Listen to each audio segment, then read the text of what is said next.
Destroying Destiny, Book 1, The Westerfish, Chapter 4, The Swords and the Stone. The sun rose, as did Gertrude and Pancake from the inn's beds, and not a moment was wasted, not even for breakfast, the most important meal of the day. No time was lost as our heroic threesome approached Clark's tower as the sky approached dawn. "This is it. You ready, Pan?" asked Gertrude. "As ready as I'll ever be." She paused. "I suppose." "That's the spirit, team," chimed Steve. "Soon we'll be off saving the world. All we have to do is retrieve the swords." To their surprise, no swordless knights guarded the Golden Tower's entrance, and to our heroes' surprise, bustling hustle filled Clark's tower as they entered. Using ramps rather than stairs, busy Clarks rolled left and right and up and down, rolling all around. Perhaps slaves to a Clark stomach, candy persons, amphibious beings, and enlightened caterpillar people chatted with their crude, callous-stomach masters. But contrasting the busy mess, a woman of serene beauty and posture sat behind a wooden desk. The boy, the girl, and the backpack began making their way to the woman, dodging rolling Clarks. "Is she a Clark?" said Gertrude as they walked. "I've never seen a female Clark before." "Yes," Pancake laughed. "Isn't it obvious? She is far too large to be a human." I know," Gertrude combed back his hair. "She is just, well, fully clothed, and it threw me off is all." Pancake rolled her eyes. "Silly boy, don't you know female Clarks don't have stomach powers?" "Wow, Gertrude, even I knew that," added Steve. Okay. Geez, I get the point. I should have known," defended Gertrude as they walked to the desk. "How may I help you two?" smiled the female Clark. "You mean 3?" scolded Steve. "Ah, yes." The Clark scratched her head curiously. "My apologies, I hadn't taken note that you were an animate backpack." "It's quite all right, a common mistake," zipped Steve. "Yes, I am sure," she kindly laughed. "Now how may I help you, children?"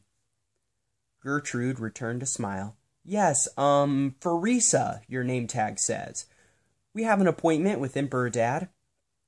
"Oh, do you now, dear? And your names?" Farisa said, pulling out a booklet full to the brim with names of Emperor Dad's visitors. "Gertrude, Pancake, and Steve," Gertrude answered. All right, give me one moment," she responded, thumbing through page after page. Page after page, Farisa turned and searched, with no luck. "It appears you 3 aren't on the list. Are you sure Emperor Dad is the Clark you are acquainted with?" "Yes, quite sure," insisted Pancake. Irritated, Pancake looked to Gertrude and whispered, "Why is it that the ruler of the Clarks makes everything difficult?"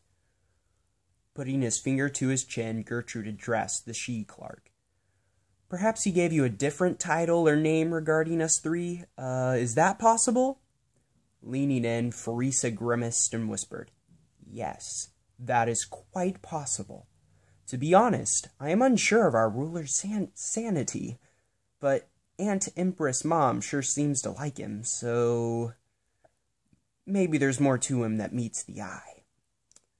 Sitting back up, she regained her composure. "Yes, and what might those other titles or names be?" To be honest as well, I'm not entirely sure," Gertrude said, combing back his hair. Any recent entries about, peasants?" "Ah, yes, there is," Farisa chuckled, without setting an eye upon her booklet. "Yes, I remember him saying, 'Niece Farisa, take note. In roughly 2 days' time, some children will arrive for an appointment with me. Their names aren't of utmost importance, but just put down the peasants, and that should be enough.'" "So the peasants is what I wrote down." "Of course he said that," huffed Pancake. "Emperor Dad is an odd fellow, but he is the ruler," Farisa sighed. "He should be ready for you." She gestured towards a ramp to her right. "Take that set of ramps all the way to the 10th floor. If you get lost, just ask any of my 10 sisters on the other floors." So onward and upward our heroes went, trekking the large inclines. Step by stride, headway was made, and every moment the boy, the girl, and the backpack got closer to the person of their crusade. Lungs burning, stomachs churning, and Steve complaining, their tired bodies managed to keep chugging along. Finally, Gertrude flicking his messy hair to the side, Pancake letting a tired gumdrop tear fly, and Steve indifferent, they strode onto the 10th floor proudly. "Finally!" Pancake sighed. "Yeah, good job, team. You guys really pulled through," said Steve. "Steve," said Pancake. "Yes?" "Shut up." Looking left and right, our heroic threesome wondered where Emperor Dad's chamber was, and without success, they trudged over to a wooden desk, identical to Pharis's, housing an identical sister. "How may I help you two?" smiled Pharis's sister. "You mean 3?" scolded Steve. "Ah, yes." The clerk scratched her head curiously.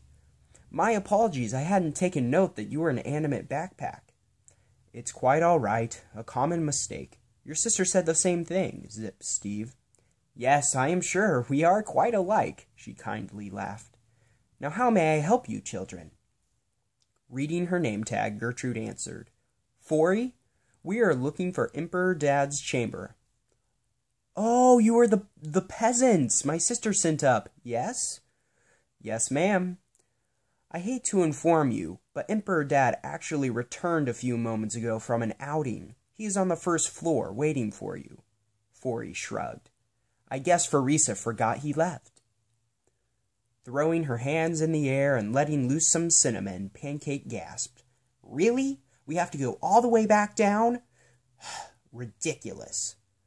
Without another word, but with many tired sighs, the boy, the girl, and the backpack mildly hustled down the ramps. And much to our threesome's joy, happiness, and surprise, when they arrived back on the 1st floor, Emperor Dad stood near Pharis's desk, waiting for them.